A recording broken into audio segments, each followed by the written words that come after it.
بسم اللہ الرحمن الرحیم۔ السلام علیکم۔ حضرت سیدنا امام زین العابدین علی بن حسین رضی اللہ تعالی عنہما کی ولادت 38 ہجری میں مدینہ منورہ میں ہوئی۔ آپ کے والد بزرگوار حضرت سیدنا امام حسین رضی اللہ تعالی عنہ اپنے والد ماجد حضرت سیدنا علی رضی اللہ تعالی عنہ سے اظہار عقیدت کے لیے اپنے بچوں کے نام علی رکھتے تھے۔ اسی مناسبت سے امام زین العابدین رضی اللہ تعالی عنہ کا نام بھی علی ہے اور کنیت ابو محمد، ابو الحسن، ابو القاسم اور ابو بکر ہے، جبکہ کثرت عبادت کے سبب آپ کا لقب سجاد زین العابدین، سید العابدین اور امین ہے۔ آپ کی والدہ ماجدہ حضرت سیدنا شہر بانو رضی اللہ تعالی عنہ فارس کے آخری بادشاہ یزدجر کی بیٹی تھی۔ آپ رضی اللہ تعالی عنہ نے 2 سال تک اپنے دادا حضور سیدنا علی المرتضی رضی اللہ تعالی عنہ کی آغوش عاطفت میں پرورش پائی، پھر 10 سال اپنے تایا جان حضرت سیدنا امام حسن رضی اللہ تعالی عنہ کے زیر سایہ رہے اور تقریباً 11 سال اپنے والد ماجد حضرت سیدنا امام حسین رضی اللہ تعالی عنہ کی زیر نگرانی تربیت پا کر علوم معرفت کی منازل طے کی۔ ایک مرتبہ آپ رضی اللہ تعالی عنہ نے حج کا احرام باندھا تو تلبیہ یعنی لبیک نہیں پڑھی۔ لوگوں نے عرض کی، حضور آپ لبیک کیوں نہیں پڑھتے؟ آپ دیدہ ہو کر ارشاد فرمایا، مجھے ڈر لگتا ہے کہ میں لبیک کہوں اور اللہ عز و جل کی طرف سے لا قطیق کی آواز نہ آ جائے، یعنی میں تو یہ کہوں کہ اے میرے مالک، میں بار بار تیرے دربار میں حاضر ہوں، اور ادھر سے یہ آواز نہ آ جائے کہ نہیں تیری حاضری قبول نہیں۔ لوگوں نے کہا، حضور پھر لبیک کہے بغیر آپ کا احرام کیسے ہوگا؟ سن کر آپ رضی اللہ تعالی عنہ نے بلند آواز سے کہا، لبیک اللہم لبیک، لبیک لا شریک لک لبیک، ان الحمد والنعمت لک والملک لا شریک لک۔ تو دوستو ویڈیو کو مکمل آخر تک ضرور دیکھ کر جائیے گا۔ آگے جانے سے پہلے حوصلہ افزائی کے لیے ویڈیو کو صرف ایک لائک کر دیں، کومنٹس میں اللہ تعالیٰ کے 99 ناموں میں سے ایک نام ثواب کی نیت سے ٹائپ کر دیں، ہو سکے تو چینل کو سبسکرائب کرنا بھی مت بھولیے گا۔ پڑھا، لیکن ایک دم خوف خدا عز و جل سے لرز کر اونٹ کی پشت سے زمین پر گر پڑے اور بے ہوش ہو گئے۔ جب ہوش میں آتے تو لبیک پڑھتے اور پھر بے ہوش ہو جاتے۔ اسی حالت میں آپ رضی اللہ تعالی عنہ نے حج ادا فرمایا۔ خانہ خدا کعبۃ اللہ کی زیارت کے لیے فرزند ان توحید کا قافلہ مکہ مکرمہ کی جانب روانہ ہوا تو پہلے رسول اللہ صلی اللہ علیہ وآلہ وسلم کی زیارت کے لیے مدینہ منورہ پہنچا۔ مدینہ طیبہ میں چند روز قیام کے بعد مکہ مکرمہ کی جانب روانہ ہو گیا۔ راہ میں جب قافلہ ایک منزل پر رکا تو ایک آشنا شخص قافلے سے ملحق ہوا۔ دوران گفتگو کیا دیکھا کہ ایک نیک اور صالح انسان لوگوں کی خدمت میں مصروف ہے، جسے وہ پہچان گیا۔ قافلے والوں سے پوچھا، جانتے ہو یہ شخص کون ہے جو تم لوگوں کی اتنی خدمت کر رہا ہے؟ تو قافلے والوں نے کہا، ہم نہیں جانتے کہ یہ شخص کون ہے۔ یہ شخص مدینہ منورہ سے ہم لوگوں کا شریک سفر ہو گیا۔ تو اس نے جواب دیا کہ ہاں، اگر جانتے ہوتے تو ایسی جسارت نہ کرتے۔ یہ سننا تھا کہ قافلے والے بے چین ہو گئے اور پوچھا، تو یہ شخص ہے کون؟ جواب دیا کہ یہ حضرت زین العابدین امام علی بن الحسین بن علی بن ابی طالب علیہ السلام ہیں۔ یہ سننا تھا کہ سب لوگ گھبرا کر امام زین العابدین علیہ السلام کی خدمت میں پہنچے اور گلہ کرتے ہوئے عرض کیا کہ آپ نے یہ کیا کیا؟ کہیں خدا نخواستہ ہم سے کوئی گستاخی ہو جاتی اور ہم گناہ کبیرہ کے مرتکب ہو جاتے۔ تو امام سجاد علیہ السلام نے فرمایا، چونکہ تم لوگ مجھے نہیں پہچانتے تھے، لہٰذا میں عمدہ تمہارے قافلے میں شریک ہوا، کیونکہ جو لوگ مجھے پہچانتے ہیں وہ رسول اللہ صلی اللہ علیہ وآلہ وسلم سے نسبت کے سبب ہمیں کوئی کام کرنے نہیں دیتے، جبکہ میں چاہتا ہوں کہ اپنے رفقائے سفر کی خدمت کروں۔ ناظرین، حضرت امام محمد باقر علیہ السلام سے روایت ہے کہ آپ کے والد ماجد حضرت امام زین العابدین علیہ السلام زیارت خانہ خدا کے لیے مکہ معظمہ تشریف لے گئے۔ وہاں ایک عام گھرانے سے تعلق رکھنے والی مومنہ خاتون سے رشتہ بھیجا اور اس مومنہ سے شادی بھی کر لی۔ جب اس شادی کی خبر آپ کے ایک ساتھی کو ہوئی تو اسے بہت تعجب ہوا اور اس نے جستجو کی کہ آخر یہ خاتون کون ہے، تو پتا چلا کہ وہ خاتون ایک ایسے گھرانے سے تعلق رکھتی ہے جس کے پاس نہ دولت ہے اور نہ ہی شہرت اور نہ ہی کوئی سماجی حیثیت۔ لہٰذا وہ امام علیہ السلام کی خدمت میں حاضر ہوا اور عرض کیا کہ فرزند رسول صلی اللہ علیہ وسلم، یہ آپ نے کیا کیا؟ کیوں ایک ایسے گھرانے میں شادی کی کہ جن کے پاس نہ دولت ہے اور نہ ہی شہرت، اور لوگ بھی آپ کے اس اقدام سے حیرت زدہ ہیں۔ امام سجاد علیہ السلام نے فرمایا، نہ مجھے گمان تھا کہ تم نیک خیالات اور نیک سیرت انسان ہو۔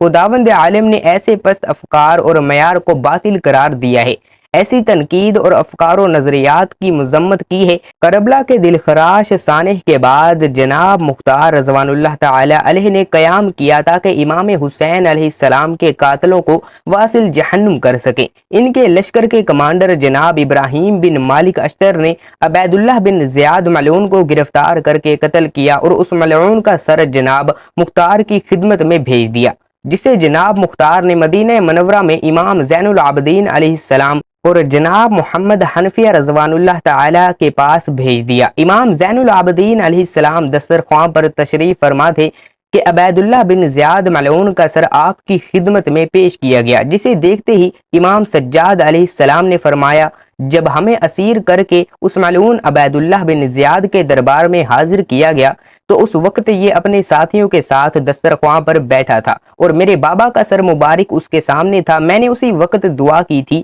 کہ خدایا مجھے دنیا سے جانے سے پہلے اس ملعون کا کٹا ہوا سر دکھا دے۔ خدا کا شکر کہ اس نے میری دعا کو قبول کر لیا۔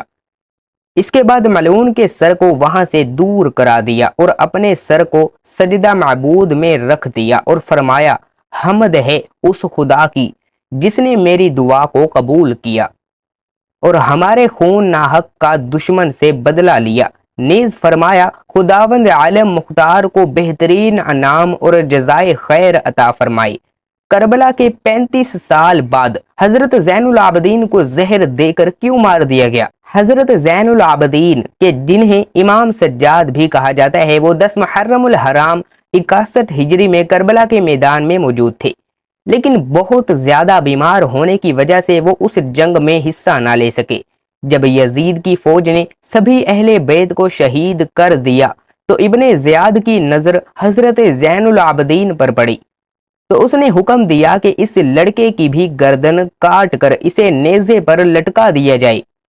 تو ناظرین، یہ سن کر شمر آگے بڑھا اور اس نے حضرت زین العابدین کو شہید کرنا چاہا، لیکن اسی وقت حضرت زینب آ کر اپنے اس بھتیجے پر لیٹ گئی اور روتے ہوئے کہنے لگی کہ اے ظالمو، تم نبی کے گھر والوں کا کتنا خون بہاؤ گے؟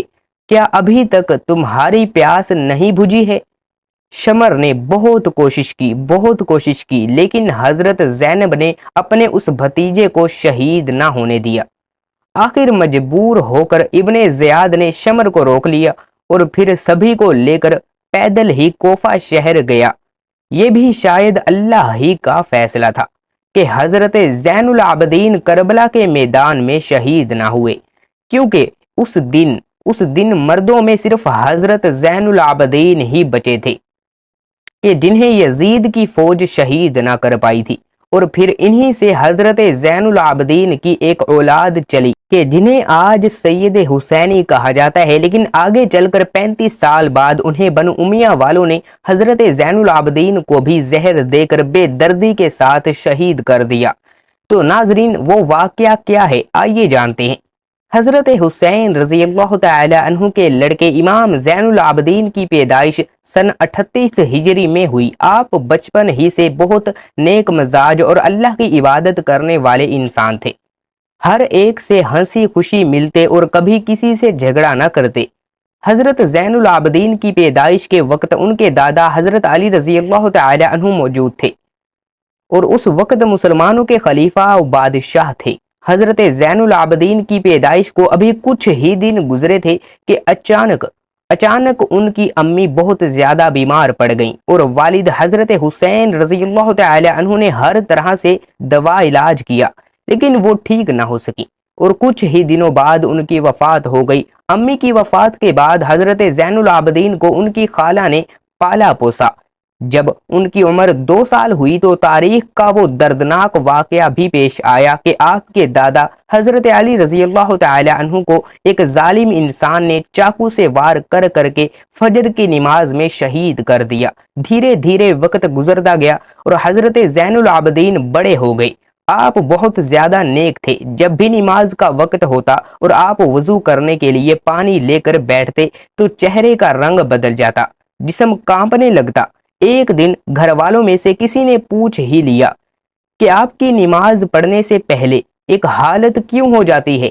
تو حضرت زین العابدین نے جواب دیا کہ اللہ کے سامنے کھڑے ہوتے ہوئے مجھے خوف محسوس ہوتا ہے کہ اس سے میرے چہرے کا رنگ ہی بدل جاتا ہے۔ وہ جب بھی نماز کی نیت باندھتے تو اکثر 2 رکعت میں صبح ہو جاتی۔ ساری رات قرآن کی آیتیں پڑھ کر روتے رہتے۔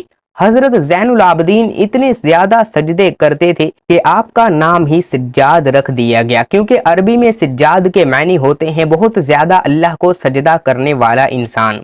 ایک بار بازار میں کسی کہنا جاہل انسان نے حضرت زین العابدین کو برا بھلا کہنا شروع کر دیا، لیکن آپ نے اس انسان پر کوئی دھیان نہیں دیا بلکہ خاموش ہو کر وہاں سے جانے لگے۔ تو وہ انسان غصے میں کہنے لگا کہ اے سجاد بن حسین، میں آپ کو برا بھلا کہہ رہا ہوں اور آپ مجھے کوئی جواب کیوں نہیں دیتے؟ تو حضرت زین العابدین نے کہا کہ میرے نانا پر جو کتاب نازل ہوئی ہے اس میں لکھا ہے کہ جب بھی تم سے کوئی جاہل بحث کرے تو تم اسے نظر انداز کر کے نکل جاؤ۔ تو ناظرین، حضرت زین العابدین کی شادی 57 ہجری میں انہی کے چچا حضرت حسن کی لڑکی حضرت فاطمہ رضی اللہ تعالی عنہ سے ہوئی۔ آگے چل کر آپ کے 11 لڑکے اور 4 لڑکیاں ہوئیں۔ آپ کے لڑکوں میں سب سے مشہور حضرت باقر اور حضرت زید شہید ہیں۔ 10 محرم الحرام 61 ہجری میں حضرت زین العابدین اپنے والد حضرت حسین رضی اللہ تعالی عنہ کے ساتھ کربلا کے میدان میں گئے تھے، لیکن اس دن وہ اتنے زیادہ بیمار تھے کہ پورا دن بے ہوشی کی حالت رہی، اس لیے وہ اس جنگ میں شریک نہ ہو سکے۔ لیکن ابن زیاد نے حضرت زین العابدین کو قیدی بنا کر انہیں یزید کے سامنے دمشق میں پیش کیا۔ کچھ روایتوں کے مطابق یزید نے کربلا کے واقعے کے بعد اہل بیت کی سبھی عورتوں کو مدینہ واپس بھیج دیا، لیکن حضرت زین العابدین کو 1 سال کے لیے جیل میں قید کر لیا۔ 1 سال بعد جب حضرت زین العابدین ظالم یزید کی جیل سے چھوٹ کر اپنے شہر مدینہ آئے تو وہ اکثر رویا کرتے تھے کہ کسی نے آپ سے پوچھا کہ آپ اتنا زیادہ کیوں روتے ہیں؟ تو حضرت زین العابدین نے جواب دیا کہ اے انسان، حضرت یعقوب علیہ السلام کا بیٹا حضرت یوسف علیہ السلام ان سے جدا ہو گیا تھا، بعد میں مل بھی گیا تھا، لیکن پھر بھی حضرت یعقوب علیہ السلام اتنا روئے کہ ان کی آنکھوں کی روشنی چلی گئی، اور میں نے تو اپنی آنکھوں کے سامنے کربلا کے میدان میں اپنے والد اور بھائیوں کو قتل ہوتے دیکھا ہے، تو مجھے رونا کیوں نہ آئے؟ جب بھی حضرت زین العابدین سے پوچھا جاتا کہ آپ کو ساری زندگی میں سب سے زیادہ تکلیف کس دن ہوئی تو آپ جواب دیتے کہ یزید کے محل دمشق میں۔ ناظرین، حضرت زین العابدین کے دل پر سب سے بڑا صدمہ یہ لگا تھا کہ یزید نے نبی کے گھر کی بیٹیوں کا دوپٹہ ہٹا کر انہیں بے پردہ بازاروں میں لا کر کھڑا کر دیا تھا۔ حضرت زین العابدین جب بھی اس منظر کو بیان کرتے، نانا جان مجھے یزید نے جیل میں ایسی تکلیفیں دی کہ شاید وہ، اور اپنی پھوپھی حضرت زینب کا ذکر کرتے تو سارا جسم کانپنے لگتا اور آنکھوں سے آنسو بہنے لگتے۔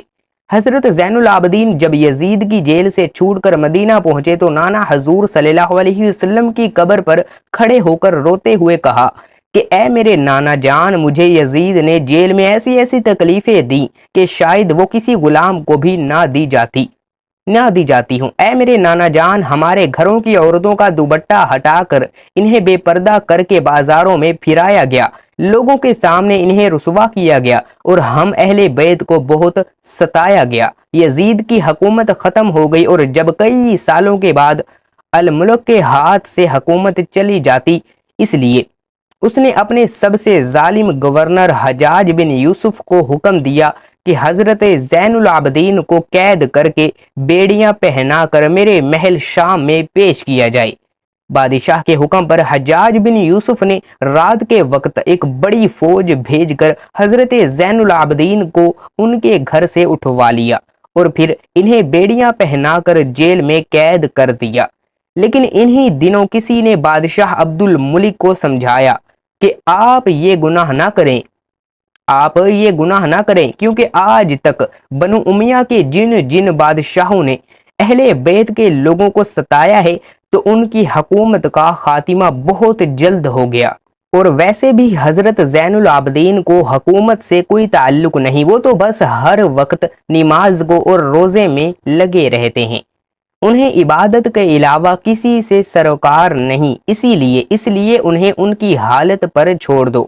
کچھ بڑے لوگوں کے سمجھانے پر عبد الملک کو بھی یہ بات سمجھ میں آئی اور اس نے فوراً حجاج بن یوسف کے پاس ایک خط لکھ کر بھیجا کہ حضرت زین العابدین کو رہا کر دو اور انہیں عزت کے ساتھ ان کے گھر پہنچا دو، کیونکہ ہمیں ان سے کوئی خطرہ نہیں ہے۔